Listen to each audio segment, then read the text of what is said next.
Megastar Chiranjeevi April 1 కి వచ్చేస్తున్నా అంటున్నాడు. మరి సర్కార్ వారి పాట పరిస్థితి ఏంటి? ఏప్రిల్ 25కి భీమ్లా నాయక్ దండయాత్ర అంటున్నారు. మరి ఏప్రిల్ 29న వస్తానన్న F3 పరిస్థితి ఏంటి? రాధేశ్యామ్ వల్ల గని, సర్కార్ వారి పార్టీ వల్ల కేజీఎఫ్ ఇలా అన్ని సినిమాల తలరాతలు మారిపోతున్నాయా? ఆచార్య మూవీ ఏప్రిల్ 1కి రాబోతోంది. ఫిబ్రవరి 4కు బరిలో దిగాల్సిన మెగాస్టార్ థర్డ్ వేవ్ భయాలతో 2 నెలల తర్వాతే రంగంలోకి దిగాల్సి వస్తోందట. చిరు చెర్రీ కలిసి చేసిన మల్టీ స్టారర్ మూవీ ఆచార్య నిజానికి జనవరిలోనే రావాలి, కానీ RRR కోసం వాయిదా వేసుకుంటే ఇప్పుడు ఒమిక్రాన్ దెబ్బతో ఏప్రిల్ కి వాయిదా వేసుకోవాల్సి వచ్చింది. దీంతో సర్కార్ వారి పాట ఏప్రిల్ 1 నుంచి ఏప్రిల్ 14కి వాయిదా పడుతోందట. ఒమిక్రాన్ షాక్ తో వరుసగా అన్ని సినిమాలు వాయిదా పడుతున్నాయి. మొన్నటి వరకు పాన్ ఇండియా మూవీల కోసం మిగతా సినిమాలు వాయిదా పడితే ఇప్పుడు ఒమిక్రాన్ ఎఫెక్ట్ తో లోకల్ సినిమాలకు పాన్ ఇండియా మూవీలు పక్కకు వెళ్లాల్సి వస్తోందట.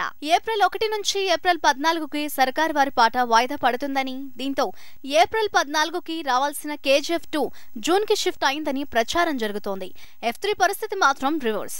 జనవరి 25కు రావాల్సిన F3 పాన్ ఇండియా మూవీల కోసం ఫిబ్రవరి 25కి షిఫ్ట్ అయింది. తర్వాత భీమ్లా నాయక్ కోసం ఏప్రిల్ 29కి వాయిదా వేసుకోవాల్సి వచ్చింది. కట్ చేస్తే భీమ్లా నాయక్ ఏప్రిల్ 25కి అంటున్నారు. దీంతో F3 ఏప్రిల్ నుంచి జూన్ కి షిఫ్ట్ అవ్వాల్సి వస్తోందట.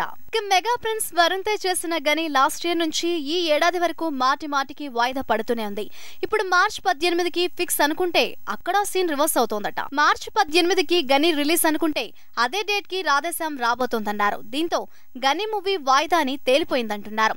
Young rebel star movie March 18కి రంగంలోకి దిగబోతోందని తేల్చేశారు.